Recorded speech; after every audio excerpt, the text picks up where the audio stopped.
on définit l'intelligence trop vite d'un cheval, on va finir par mettre les barrières trop vite. C'est-à-dire qu'on va dire un cheval est bête, hop, on se ferme les portes d'une possible intelligence.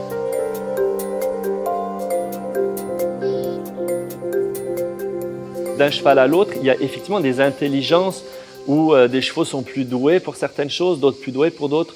Alors effectivement, à leur niveau, il y a certainement un degré d'intelligence qui, à la limite, pourrait être évalué. Moi, de l'évaluer par rapport à l'homme, je trouve que c'est dangereux. De l'évaluer par rapport au cheval, c'est très possible. Le terme d'intelligence, en fait, pose beaucoup de problèmes. Il y a 25 sens différents. Si on parle d'intelligence comme ça, on ne sait pas de quoi on parle, en définitive. L'intelligence, c'est multiforme, en fait. Il n'y a pas une intelligence. Il peut y avoir une intelligence abstraite, une intelligence sociale, une intelligence, etc. Le sujet de l'intelligence du cheval, c'est quelque chose que j'aborde rarement, en tout cas pas dans mon travail. C'est-à-dire que je dirais que je ne me pose pas vraiment la question dans la mesure où si je veux une réponse, elle va être erronée. C'est-à-dire il y a beaucoup de gens qui pensent qu'un cheval n'est pas très intelligent, peu qui pensent que c'est très intelligent. Et moi, mon travail, c'est de me dire, il est ce qu'il est, il est un cheval et je dois travailler avec lui comme il est. Et j'essaie de le connaître le mieux possible.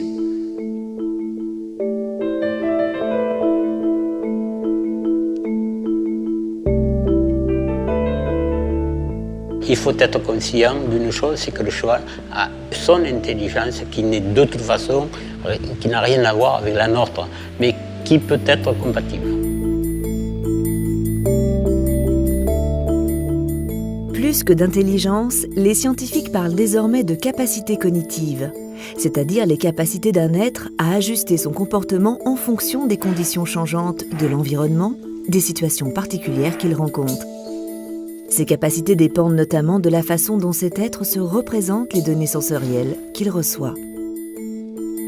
Si on considère que l'intelligence, c'est seulement la façon d'être adaptée à son environnement, un cheval qui prend peur et qui fuit, on va dire c'est un comportement intelligent, parce qu'effectivement, il n'est pas armé, si je veux dire, pour la bagarre, pour pas les cours, hein, et il trouvera son salut dans la fuite. Bon.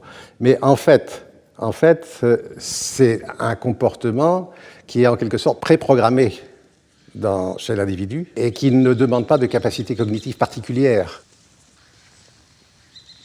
On a des facultés cognitives si on a des comportements qui sont suffisamment souples, si je peux dire, pour s'adapter à des situations nouvelles.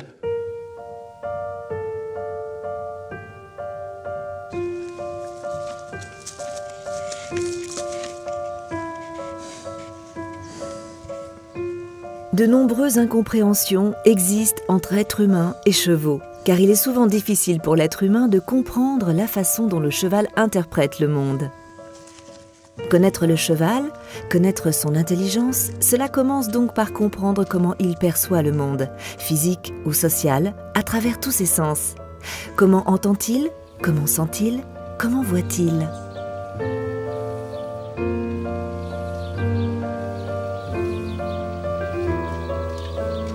Le cheval, c'est une proie. Et c'est une proie qui, au départ, vivait dans de la steppe, c'est-à-dire dans un espace très ouvert où on peut voir loin.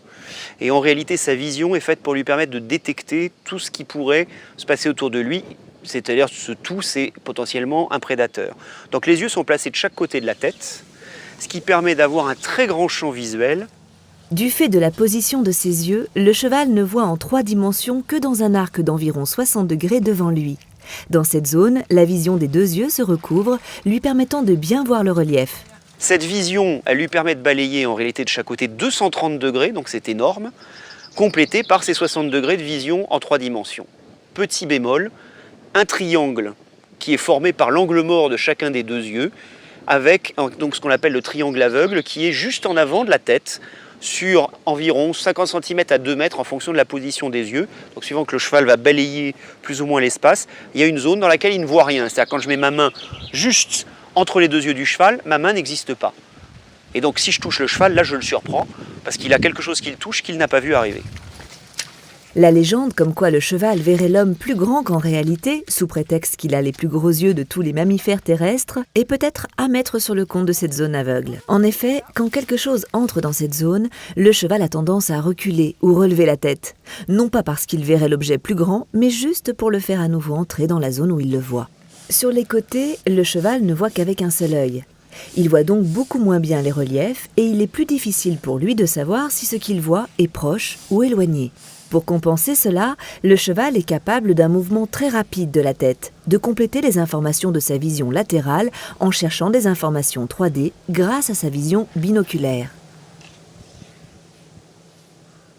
La structure du champ visuel du cheval est à l'origine de toute une série de malentendus avec l'être humain.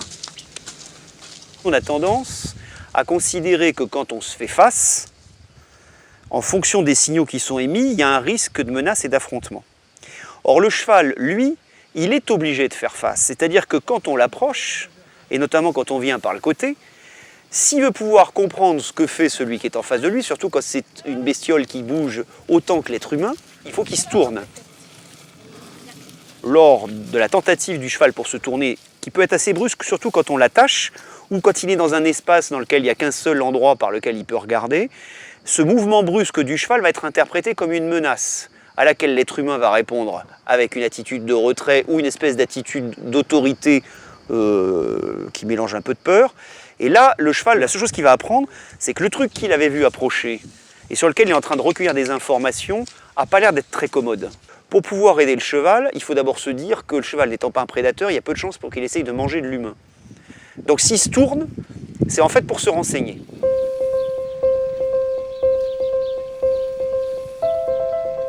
Peu habituée au caméraman, Toscane a bien voulu nous montrer comment elle réagissait face à un élément étranger. Quand un cheval est en main et qu'on se déplace avec lui, qu'il est tenu au licol, ou quand il est monté, donc on contrôle son mouvement avec des rênes, une des difficultés, c'est que quand quelque chose survient sur le côté, le cheval va vouloir bouger la tête pour scanner l'objet. Et ça, c'est un mouvement qui est souvent désagréable d'abord quand on le tient en main, mais c'est aussi très compliqué si on est en train de le monter. Donc la première réaction de l'être humain, c'est de bloquer la tête du cheval. À partir du moment où on empêche le cheval de mettre en œuvre ses stratégies normales d'adaptation, et s'adapter, ça consiste aussi à comprendre, à prendre des informations supplémentaires, on augmente le niveau de stress du cheval. Et là, il peut se passer deux choses. Soit l'être humain qui fait ça est très expérimenté, très sûr dans sa gestion, et il va donner au cheval des indications, au contraire pour lui dire ben voilà ce qu'il faut faire. En réalité, il va l'engager dans une tâche, un exercice que le cheval connaît. À ce moment-là, ça rassure le cheval parce que les signaux sont clairs, ça le ramène à une activité qu'il connaît, et la pression baisse. Et donc il va continuer à voir l'objet, mais il va se familiariser avec.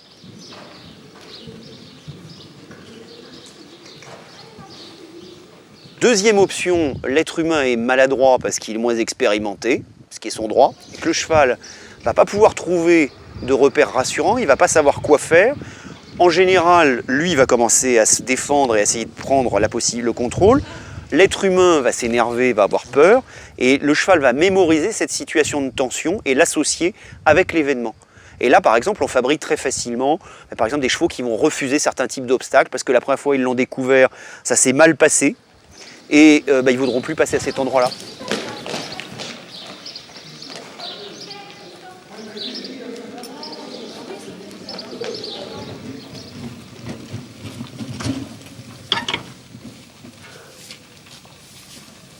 On ne sait pas si ce que nous voyons, pour quelque animal que ce soit, ce que nous voyons de couleur, il le voit de la même couleur que nous. Nous, on n'est pas dans sa tête. Les chevaux ont, comme les daltoniens, une palette de couleurs extrêmement réduite, ce qui les amène à faire des confusions de couleurs, là où nous distinguons, nous, entre différentes teintes. La rétine du cheval, comme celle de beaucoup d'animaux, n'est capable de voir que dans le domaine du bleu et du vert. Il perçoit donc le rouge très différemment de nous, même s'il est impossible de savoir de quelle couleur il le voit exactement. La structure du fond de l'œil du cheval a aussi un impact sur sa vision dans le noir. À l'arrière de la rétine se trouve en effet une enveloppe, le tapis rétinien, qui réfléchit les rayons lumineux vers la rétine en jouant un rôle d'amplificateur de lumière. Il voit donc bien dans le noir, beaucoup mieux que l'être humain.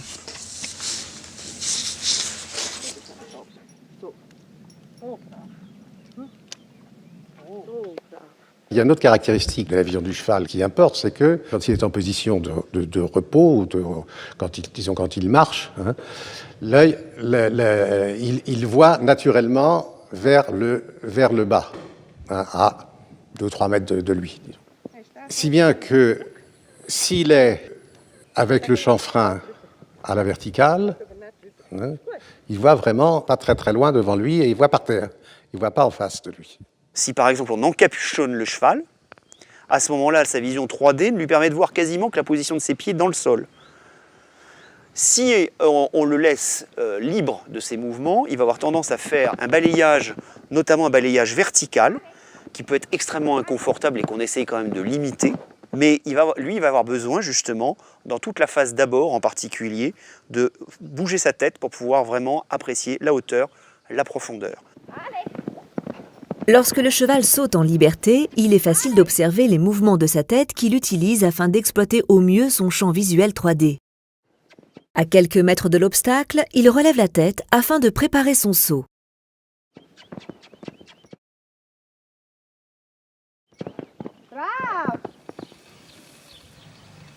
Plus le cavalier est expérimenté, plus il va pouvoir limiter les mouvements du cheval, parce que c'est lui qui va lui donner des informations complémentaires, où prendre son appel, comment déployer plus ou moins le saut, l'arrondir ou au contraire l'étaler. Le cavalier débutant, on va le mettre sur un cheval expérimenté, qui sait ce que ça veut dire que sauter, et on va lui demander de laisser le cheval assez libre et tranquille, de se faire oublier dans la phase d'abord. Il faut vraiment avoir intégré à son propre schéma moteur le saut pour pouvoir commencer à intervenir dans le saut de son cheval. Et ça, c'est vraiment un deuxième temps de l'équitation.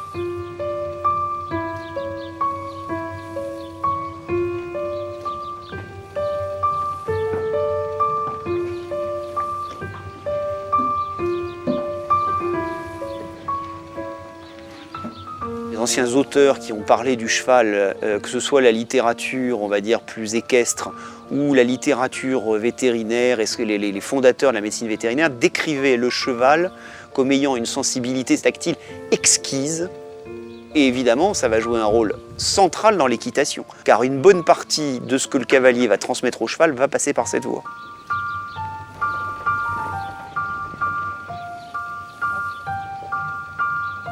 En fait, le pansage, qui pour l'être humain est lié à la fois à l'hygiène, à l'esthétique, du point de vue du cheval, ça semble bien fonctionner comme une sorte de remplacement de ce que les éthologues appellent l'allogrooming, c'est-à-dire le toilettage, la stimulation des chevaux les uns sur les autres avec les lèvres sur différentes zones corporelles. Et c'est pour ça que ce pansage, il est extrêmement important, et il est important dans l'instauration d'une relation interindividuelle.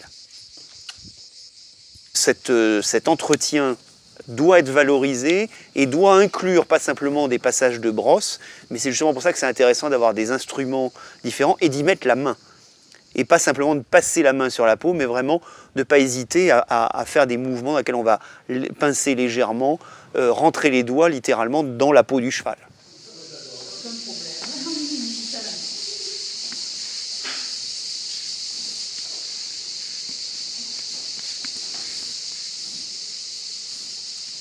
Alors pour moi, le toucher établit vraiment une relation de confiance déjà. Au premier abord, un toucher très doux, c'est une des choses primordiales à mes yeux. Je remarque que quand on a un nouveau cheval, la première chose, c'est de s'avancer doucement et de prendre le contact avec les mêmes. Et pour moi, c'est vraiment une chose, c'est à partir de ce moment-là que je peux ressentir si j'ai un cheval hypersensible au toucher, si j'ai un cheval qui aime les caresses, qui ne les aime pas, qui a envie d'être gratté, ou qui a envie que je rentre un petit peu dans son intimité, ou qui au contraire va prendre ses distances.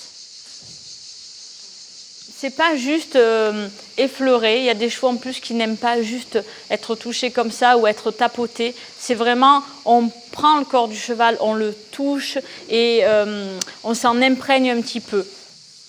Et à partir de là, il y a vraiment quelque chose qui se passe au niveau des mains, la relation avec la peau comme ça. Et d'un coup, on a le cheval qui apprécie et qui gentiment commence à venir et à chercher le contact aussi avec nous de notre côté. Ça commence toujours par l'épaule. Après, c'est le garrot. Ça, c'est les points où les chevaux se grattent entre eux. C'est des points très importants où, en même temps, ils cherchent le contact, la relaxation. C'est des points qu'ils adorent. Et après ça, on passe aussi à la base de la queue. Et j'utilise un petit peu ces gratouillis au niveau du garrot pour resserrer ma relation en spectacle. Parce que comme ça, le cheval est bien avec moi, il est heureux d'être avec moi au milieu de la piste, parce que justement, je connais exactement les petits points où il aime que je le gratouille. C'est chouette, là, hein? C'est chouette comme ça, gratte de peau.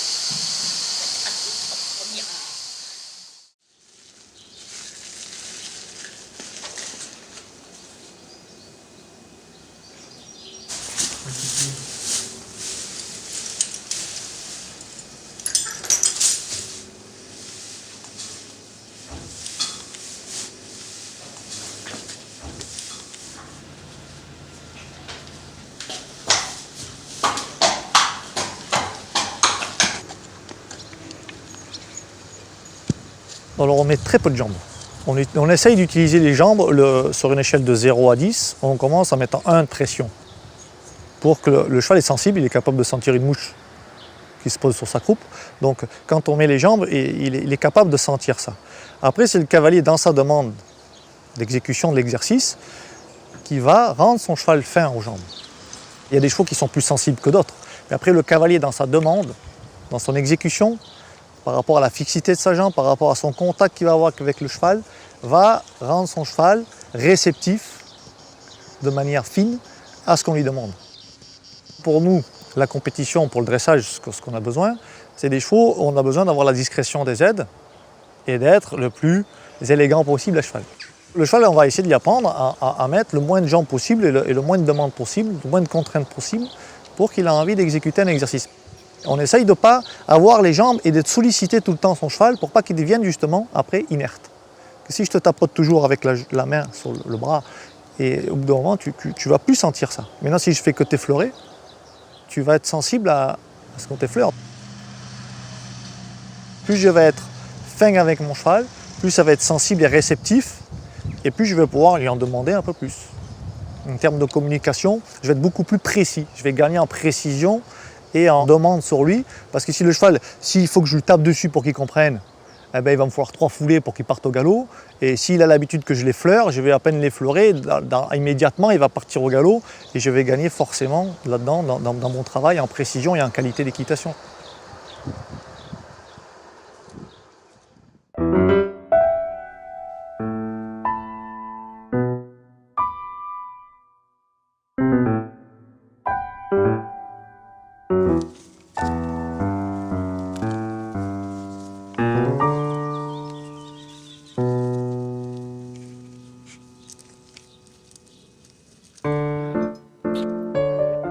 Le cheval a une frange de détection auditive qui est beaucoup plus grande que celle de l'homme.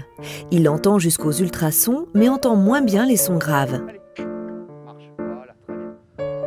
La mobilité de ses oreilles lui permet d'entendre dans presque toutes les directions, même s'il n'est pas très bon pour précisément localiser une source sonore. Ce qui compte pour lui est de pouvoir entendre un danger potentiel et de fuir dans la direction opposée. Les mots que nous employons n'ont aucun sens pour eux. On va pouvoir les amener, parce qu'ils en sont capables, les amener à associer le son d'un mot avec une chose, avec un acte, mais ça ne va pas plus loin. Doucement, petit trot. Là, doucement, plus petit. Dans la mesure où les mots n'ont pas de sens pour eux, il faut que les sons qu'on va employer au cours du travail, au cours de la relation, soient des sons simples. Galop. Voilà bien. Ouais. Voilà. Appeler son cheval Nabucodonosor, c'est peut-être très rigolo, mais c'est pas très facile quand on va voir lui apprendre à venir quand on l'appelle, par exemple. Faire des phrases avec un verbe, un sujet à complément, c'est pas nécessaire. En revanche, ne pas utiliser les mêmes mots pour dire des choses différentes, c'est très important. Par exemple, vouloir interdire quelque chose à son cheval en criant son nom, alors que dans d'autres circonstances, on va utiliser ce nom pour l'appeler, le faire venir, c'est terriblement c'est une cause de confusion terrible. Oh là, tu viens. Allez, dépêche-toi. Allez. Viens là, dépêche-toi. Encore. Allez, allez, allez. Encore.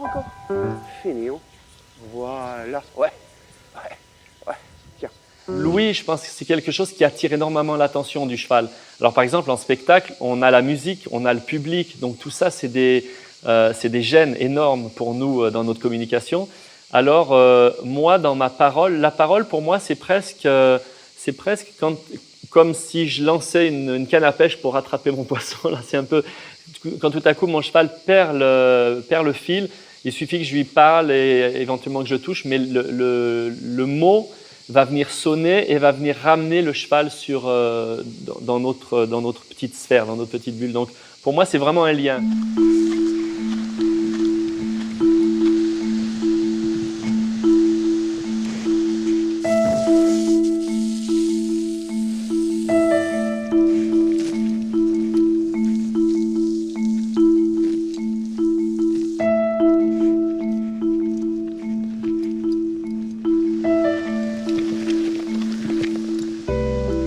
Le cheval est un animal qui passe beaucoup de temps à choisir les plantes qu'il mange. Ce n'est pas une tondeuse à gazon, il n'avance pas en mangeant systématiquement tout ce qu'il y a devant lui. Au contraire, il organise son repas. Il a manifestement tendance à faire contraster les saveurs et les textures et à choisir d'aller manger un peu d'une plante pour aller après goûter une autre. Que le poulain va manger des plantes qui ne lui réussissent pas forcément. Mais il va mémoriser ce malaise, notamment digestif, en association avec le goût, la texture, l'aspect visuel, qui vient en troisième rang, largement là-dedans, de la plante qu'il a consommée. Alors, le monde olfactif du cheval est extrêmement sophistiqué. Le cheval utilise d'abord l'odorat pour explorer son environnement, là aussi pour l'aider à caractériser ce qu'il mange, mais pas seulement, ça lui permet aussi de reconnaître certains de ses congénères. Il a un odorat avec des phénomènes de mémoire et de reconnaissance. Alors bien évidemment, il va aussi apprendre à reconnaître l'odeur de son cavalier, l'odeur de son soigneur. Et cette odeur, elle inclut des odeurs corporelles individuelles, mais aussi tous les produits cosmétiques, nettoyants, etc. que nous utilisons. On peut soupçonner qu'en réalité, tout ce qu'on se met sur nous peut créer des troubles de l'interprétation de la situation pour le cheval. Il y a des gens qui ont pensé que si on se lavait ou si on se parfumait, on risquait de perturber son cheval. Le cheval intègre plusieurs informations sensorielles.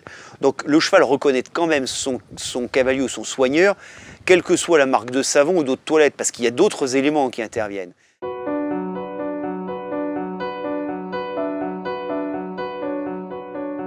Le cheval analyse toutes les informations sensorielles qu'il reçoit grâce à ses capacités cognitives. Comme pour les êtres humains, le développement de ces capacités est très influencé par les conditions de vie durant les premières années d'existence.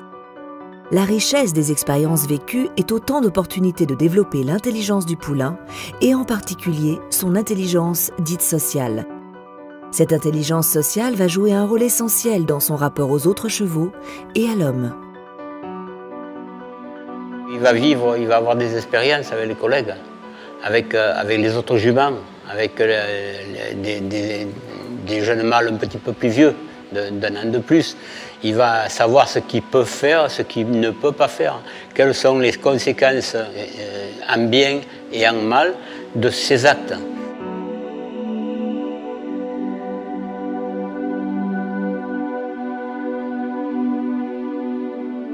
La caractéristique des espèces qui ont pu passer par la domestication et qui ont acquis un supplément de survie en quelque sorte grâce à la domestication, c'est qu'il est capable de développer une socialisation interspécifique et notamment avec l'homme. Donc il est capable d'apprendre à communiquer et à décoder des signaux venant de l'être humain. Des animaux qui n'ont pas eu un processus d'attachement normal et respecté avec leur mère sont généralement plus en difficulté pour poursuivre ce processus de socialisation interspécifique. Si la mère est bien socialisée à l'espèce humaine, elle va montrer au poulain ses compétences qui vont être imitées. Cette socialisation, elle est essentielle parce que c'est elle qui permet de limiter justement la sensibilité au stress. Plus j'ai de compétences sociales, plus je sais quoi faire quand il se passe quelque chose. Moins j'ai de compétences sociales, plus je vais me retrouver dans des situations où je suis complètement désarmé, et là, c'est le stress qui va se développer. Quelqu'un qui monte ou qui travaille et qui vit avec un cheval bien socialisé va avoir affaire à un cheval qui a en réalité beaucoup moins de réactions de peur et d'évitement en particulier, donc tendance à vouloir s'éloigner de quelque chose d'inhabituel. Donc c'est important d'avoir des chevaux bien socialisés.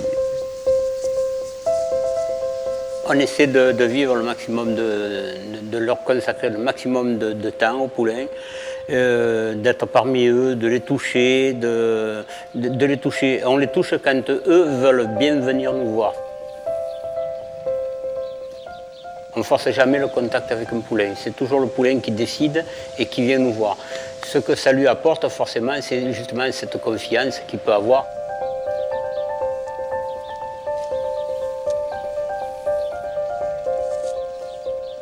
Le cheval, poulain, va vraiment chercher à comprendre, à connaître. Donc il y a cette espèce de recherche de la communication qui pour moi est très fine, très juste chez le cheval.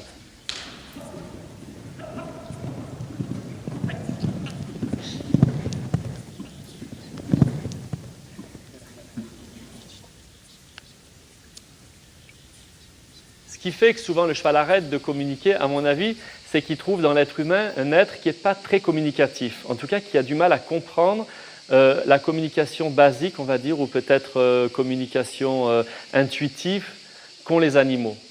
Et justement, à ce niveau-là, la communication, elle passe par tous les sens. Et c'est cette communication-là qu'eux sont capables d'entendre et de donner. C'est-à-dire que c'est là-dedans qu'on doit nous se poser, en fait, en tant que cavalier.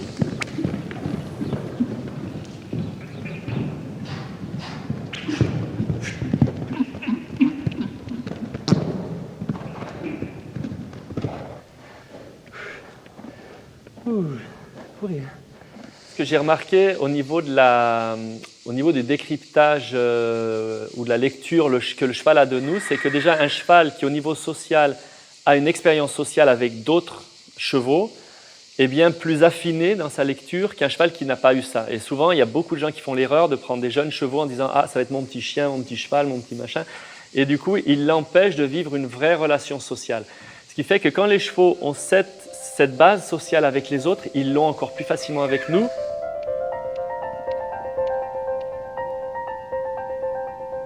J'ai l'impression que le cheval est comme un scanner, il nous passe comme ça de haut en bas, et il arrive à savoir dans quel état on est, si on est énervé, si on est calme, si il a une lecture très rapide de qui est la personne qu'il a en face de lui, si c'est une personne qui a tendance à prendre les choses en main, ou si c'est quelqu'un qui va se faire marcher sur les pieds. Donc ça, le cheval, il le fait très vite.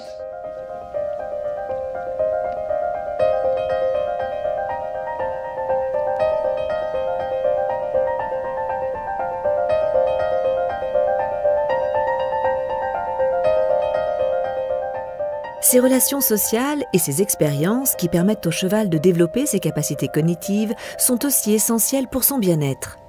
Quand le cheval est dans des situations dans lesquelles il y a un véritable manque de stimulation sensorielle au sens le plus large du terme, ça inclut aussi les sensations, les stimulations somesthésiques, c'est-à-dire ce qui vient de la perception de son propre corps, de ses propres mouvements.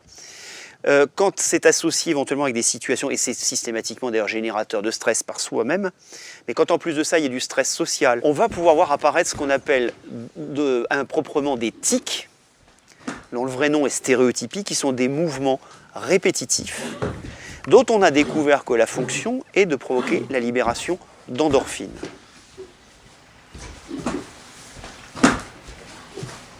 Les endorphines, qu'est-ce que c'est? Leur nom même l'indique, ce sont les morphines internes.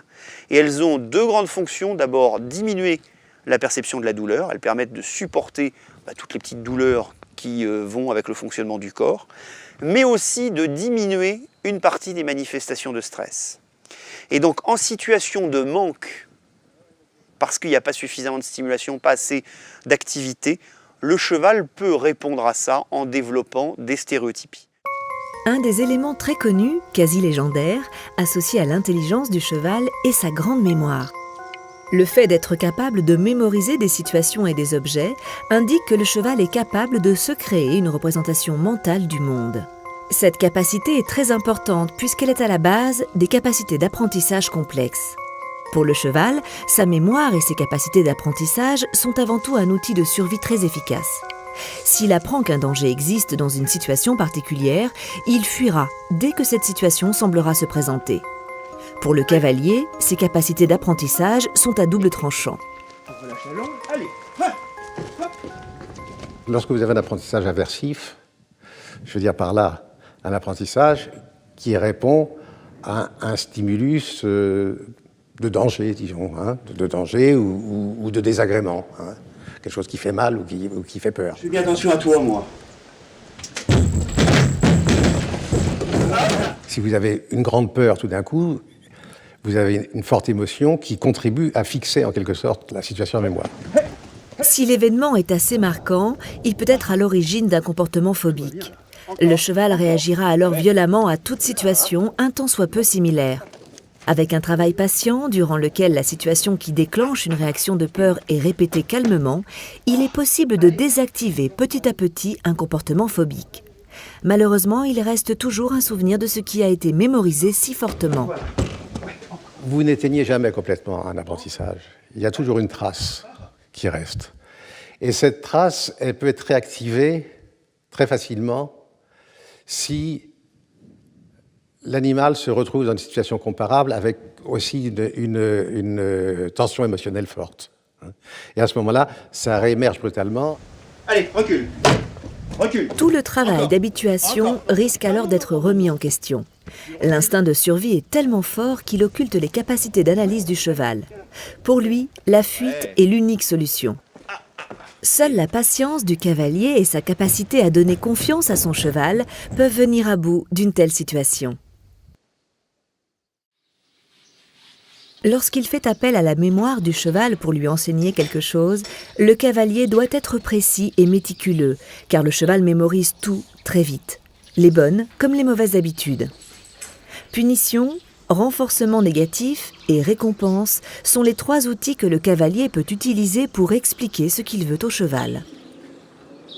La récompense, immédiatement donnée après la réussite d'un travail, envoie un message clair associant cet exercice à quelque chose d'agréable. Un renforcement négatif, ce n'est pas une punition. Un renforcement négatif, c'est quand l'animal est mis dans une situation qui est relativement contraignante pour lui, et quand il fait ce que vous attendez, vous soulagez la contrainte pour lui indiquer que c'est bien. C'est ce qu'on appelle les sessions de main ou les sessions à la jambe. Le renforcement négatif est très utilisé en équitation classique et permet d'indiquer clairement au cheval qu'il a bien fait l'exercice tout en étant en selle, l'arrêt de la contrainte faisant office de récompense. Enfin, la punition est à manier avec parcimonie, car elle est très rarement compréhensible pour le cheval. Vous avez un animal qui fait quelque chose que vous souhaitez qu'il ne fasse pas, et vous le sanctionnez pour ce qu'il a fait. À la limite, si vous le sanctionnez très très rapidement, il fera une association entre ce qu'il a fait et le fait que ça a été désagréable pour lui. Mais ça lui indiquera en aucune façon ce qu'il aurait dû faire.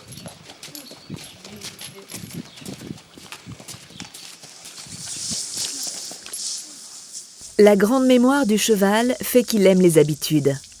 Un cadre de vie routinier le rassure. Chaque élément est à sa place. Dans la nature, ces routines lui permettent de gagner du temps pour trouver de l'eau, les bons pâturages et pour repérer un changement susceptible d'être synonyme de danger, tel l'ombre d'un prédateur. Je crois que les chevaux ont besoin d'habitude pour être bien. Donc nous, ils ont un rituel. En gros, on monte les mêmes chevaux tous les matins et on a un ordre précis parce que c'est comme ça. Ils vont au marcheur, ils vont au paddock, ils ont les box, ils sont nourris à la même heure. Ça, c'est important pour les rassurer dans leur cadre de vie, dans leur environnement. Comme ça, ils sont tranquilles et posés. Après, dans le travail, dans l'entraînement du cheval et dans sa progression, On va se servir justement de cette faculté du cheval aux habitudes et à l'anticipation pour leur apprendre des nouveaux exercices. Par exemple, un jeune cheval, quand je vais lui apprendre des arrêts, je vais essayer de m'arrêter toujours au même endroit dans la carrière pour progressivement, à l'approche de cet endroit, il se mette un petit peu disposé. Est-ce que je vais m'arrêter? Et je vais demander de plus en plus fin pour qu'il comprenne l'arrêt. Après, ce qui va se passer, c'est qu'il va l'anticiper, il va s'arrêter quand je ne vais pas demander. Donc une fois qu'il sait le faire correctement et qu'il accepte mes aides correctement à cet endroit, je vais le faire un petit peu partout dans la carrière. Et je vais reproduire ça un petit peu pour tous les exercices.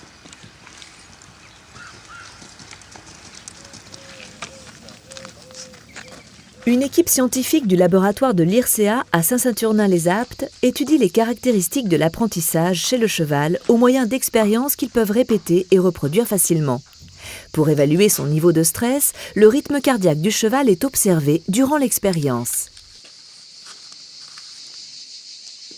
Ce qu'on a vu avec des études précédentes, avec ce test, est qu'effectivement, les chevaux qui sont entraînés, qui ont une activité quotidienne, ils arrivent à réussir mieux pendant ce test reverse, donc à s'adapter mieux en conditions qui changent. Donc ça pourrait être intéressant de voir comment l'exercice peut avoir donc, une activité sur les capacités mentales du cheval. Le moment le plus important de l'expérience consiste à bouleverser l'habitude prise par le cheval. Par exemple, durant la première et la seconde période, il reçoit une carotte s'il se dirige tout de suite vers le triangle bleu. En troisième période, il ne recevra de carotte que s'il va tout de suite sur le rond jaune. Tous les chevaux ne s'adaptent pas aussi vite à ce changement et tous n'ont pas le même niveau de stress face à l'apprentissage. La chose qui est intéressante et qu'on est en train d'étudier pendant cette étude, c'est de voir aussi l'influence qu'il peut avoir aussi le stress dans un moment d'effort plus psychologique que physique. Parce qu'on pense souvent au stress seulement à l'effort physique. Mais en réalité, c'est prouvé chez différentes espèces, comme aussi le stress qu'on prouve pendant un effort psychologique, ça peut avoir une influence sur notre capacité d'apprentissage, de retenir des informations et de s'adapter à de nouvelles situations. Et c'est pour ça qu'on étudie pendant ce test des paramètres cardiaques qui peuvent nous donner une idée de ce qui s'arrive au niveau physiologique, au niveau de l'organisme d'un cheval qui est en train de faire un test de choix.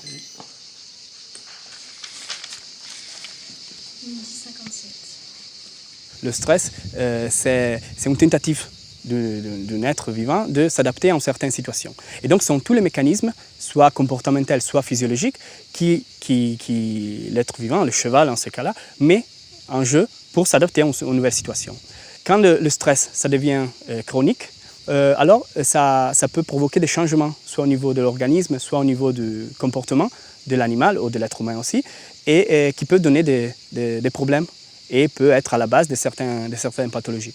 Donc, sur les capacités d'apprentissage, sur les capacités de s'adapter à de nouvelles situations, le stress peut avoir une influence négative parce que ça ne permet pas à l'animal de s'adapter à certaines situations. Il ne faut pas arriver à un stress qui pose le cheval dans un état d'être plus capable de répondre à ce qu'on lui demande. Aujourd'hui, on s'aperçoit qu'à partir du moment où on évite au cheval le poids du stress qui finalement bloque toute une partie des compétences cognitives, puis en réalité le cheval s'avère avoir toute une série de compétences extrêmement vastes et qui sont bloquées chaque fois qu'on le met en état de contrainte, en état de stress chronique. Et donc aujourd'hui on découvre des capacités cognitives assez complexes qu'on ne soupçonnait pas avant. Le stress bloque donc toute une partie de l'intelligence du cheval et pour se sentir en confiance, il doit être bien socialisé à l'homme. Le débourrage est donc un moment clé dans la vie du cheval puisqu'il déterminera une grande partie de ses réactions au cavalier et sa capacité à lui faire confiance. Cette confiance lui permet d'exploiter au mieux son intelligence pour comprendre les demandes de son cavalier. À partir du moment où il a eu une vie sociale, à partir du moment où il a eu ce contact avec l'homme, que ça a toujours été gentil, on lui demande de faire un travail de toute façon, mais c'est dans la gentillesse.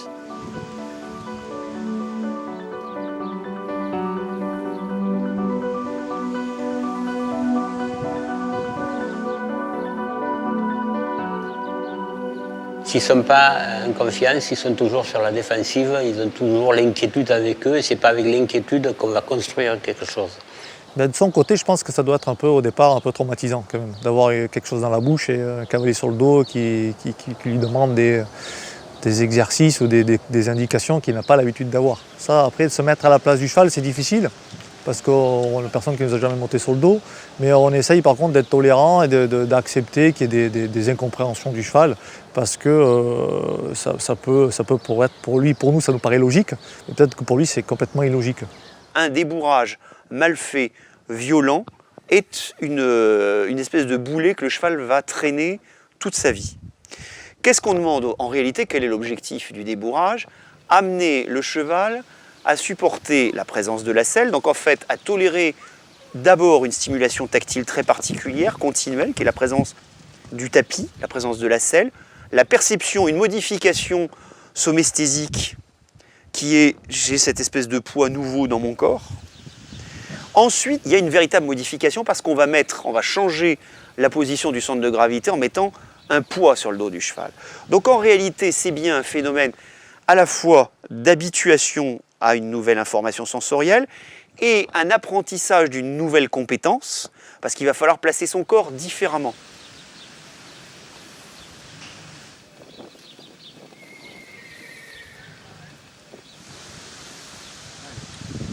C'est donc simplement une chose qui est une chose liée à de l'apprentissage. Ça n'implique pas une soumission et l'obligation pour le cheval de tout d'un coup renoncer à une espèce de liberté. Et donc ça c'est très important parce que tant qu'on reste dans l'idée de je vais t'obliger à supporter ça, on est dans la violence. Quand on débourre des jeunes chevaux, si on ne leur a pas appris l'effet du mord sur la bouche, souvent quand tu montes un cheval et si tu mets quelque chose dans la bouche et que tu tires, il ne va pas comprendre qu'il doit s'arrêter. Au contraire, il va vouloir arracher le mord pour dire et lever cette pression qu'il y a sur la bouche et au contraire faire le contraire de ce qu'on lui demande. Et inversement avec les jambes. Quand il met des jambes, le cheval ne comprend pas et se tétanise un petit peu parce qu'il est surpris de cette indication et du coup, tu veux mettre des jambes pour avancer, le cheval au contraire freine et il ne comprend pas. Donc ça, c'est des étapes qu'on va mettre en place pour lui amener à comprendre ces codes.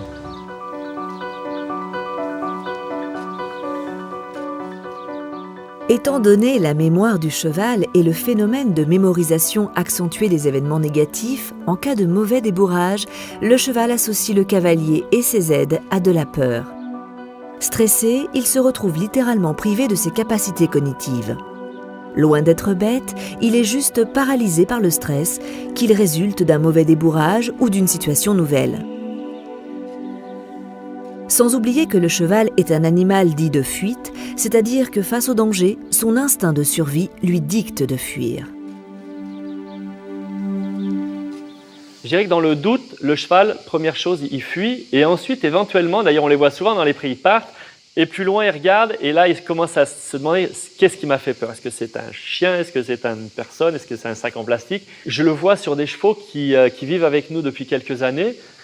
Ils finissent par de moins en moins réagir comme ça. C'est-à-dire qu'ils se disent « Ok, j'ai appris avec les années à peut-être d'abord évaluer le risque parce qu'ils ne vivent pas dans des lieux où il y a beaucoup de risques, beaucoup de dangers et on va évaluer ça d'abord avant de partir. » Donc j'ai maintenant des chevaux qui commencent à dire « Ma première réaction serait de partir mais j'attends, on va voir. » Et en général, si nous, comme on est devenu important dans leur vie, le cheval se met à se dire « Je vais attendre voir comment Fred réagit. » Et on ne l'a pas toujours avec tous les cavaliers, malheureusement. Il y a des chevaux qui, malgré le fait qu'ils pourraient se sentir protégés, souvent c'est le contraire. D'ailleurs, on voit souvent des chevaux qui font tomber leurs cavaliers, ont tendance à partir comme des débiles. Alors que nous, la plupart des chevaux, si jamais on tombait, ça m'arrive rarement, je croise les doigts, ils resteraient plutôt à côté de nous. Donc.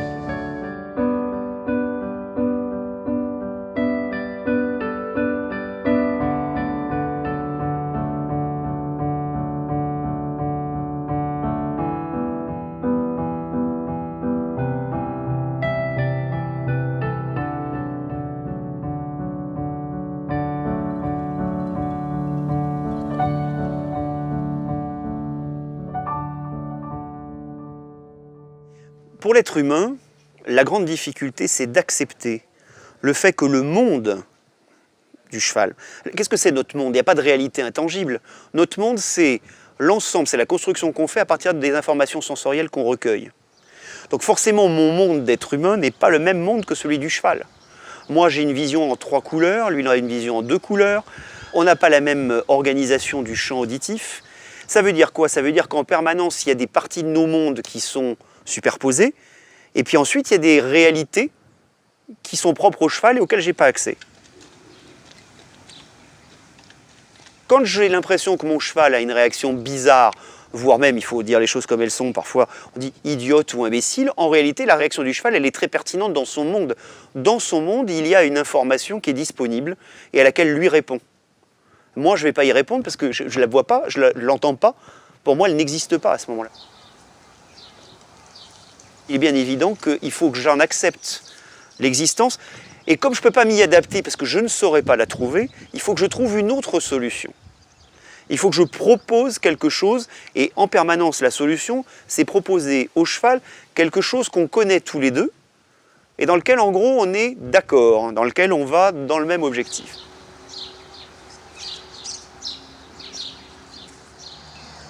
Quand le cheval a peur de quelque chose, quand il veut partir, je vais l'empêcher de partir. Mais après, je vais l'empêcher de partir, ça ne veut pas dire que je vais le bloquer devant et lui dire il faut que tu ailles absolument. C'est-à-dire que je vais contrôler, essayer de contrôler sa sortie. C'est-à-dire que s'il a peur de quelque chose, il va faire demi-tour et je ne vais pas le laisser partir au grand galop. Je vais l'arrêter, je vais passer au pas et je vais peut-être passer plus loin. Mais en le contrôlant un petit peu, en disant tu dois quand même essayer d'y aller, mais je ne veux pas le forcer absolument à passer à l'endroit précis qu'il avait peur. Il faut essayer de trouver cet équilibre qui n'est pas facile, qui dépend un peu de chaque cheval, et un petit peu de la finesse du cavalier aussi, pour lui dire je t'impose quelque chose, je ne t'impose pas de passer là, mais je t'impose quand même d'aller vers là. Mais fais-moi un petit peu confiance, ne te barre pas. Pour être vulgaire, reste un peu avec moi et tu verras, ça va bien se passer. Je crois que de façon générale, quand on monte à cheval, gardez en tête que la plupart des mouvements désagréables que va avoir le cheval sont liés à la peur que le cheval a de la situation. Le projet du cheval n'est pas d'ennuyer le cavalier. Ça veut dire que la punition, qui est souvent une réponse apportée par le cavalier, elle va avoir un effet de sommation avec le stress. Être puni parce qu'on a peur, ça fait simplement encore plus peur.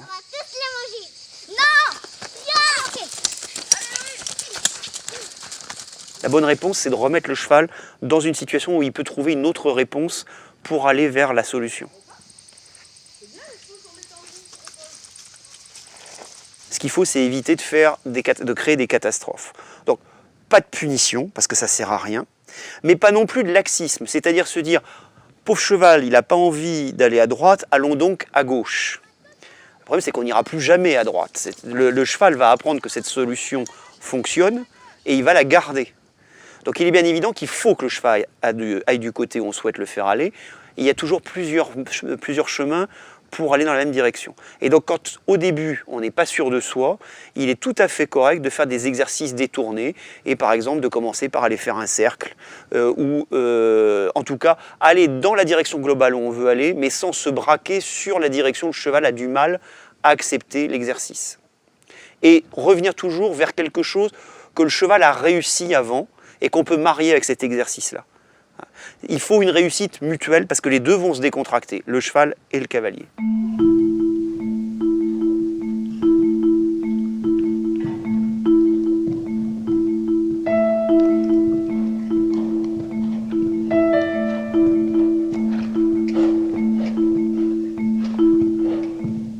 Pour bien comprendre l'intelligence de son cheval, ou en tout cas s'adapter à son cheval, ce que j'essaie de faire, en tout cas moi à mon niveau, c'est de ne pas avoir d'a priori, de ne pas avoir peur non plus de l'anthropomorphisme. Souvent les gens se disent « Ah oui, mais là, si j'écoute mon cheval, ce n'est pas un humain non plus. » Bon, le piège c'est de mal situer l'anthropomorphisme. Des fois, j'entends des gens qui disent « Le cheval se moque de toi ». Mais en fait, ça pour moi, c'est de l'anthropomorphisme. Ce n'est pas une vraie analyse de ce qui se passerait. Le cheval, il a certainement ses raisons pourquoi il n'obéit pas. On peut quand même se dire que le cheval, il a des raisonnements, il a des sensibilités, il y a des effets de jalousie de temps en temps, des choses comme ça qui peuvent sembler anthropomorphiques.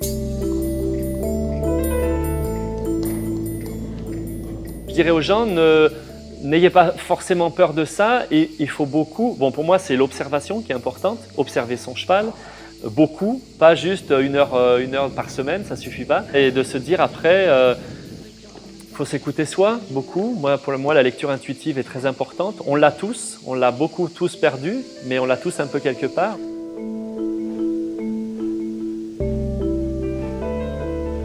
Je crois que c'est pas bien de parler d'intelligence ou pas, je crois que c'est bien de dire de compréhension et de communication avec son cheval. Maintenant, nous, on les aime, on aime ces chevaux. Et si on ne les considérait pas comme minimum intelligents, je me contredis, mais s'il y a un minimum intelligent, on ne pourrait pas faire ce qu'on fait avec eux. C'est pas possible. On ne pourrait pas faire du sport de haut niveau et de leur faire autant d'exercices un petit peu contre nature. Et la vie qu'ils ont de partir en camion, aller dans des lieux différents, c'est quand même une vie qui est pas naturelle pour eux. Et ils ont quand même la capacité de s'adapter. Ça fait des millénaires qu'on est avec les chevaux. Hein. On les a exploités pour le trait, pour la guerre, pour le dur labeur et tout ça. Il est vrai que depuis que l'homme a cessé de se servir du cheval comme outil et qui s'en sert comme animal de compagnie, comme tout ça, il y a donc cet amour.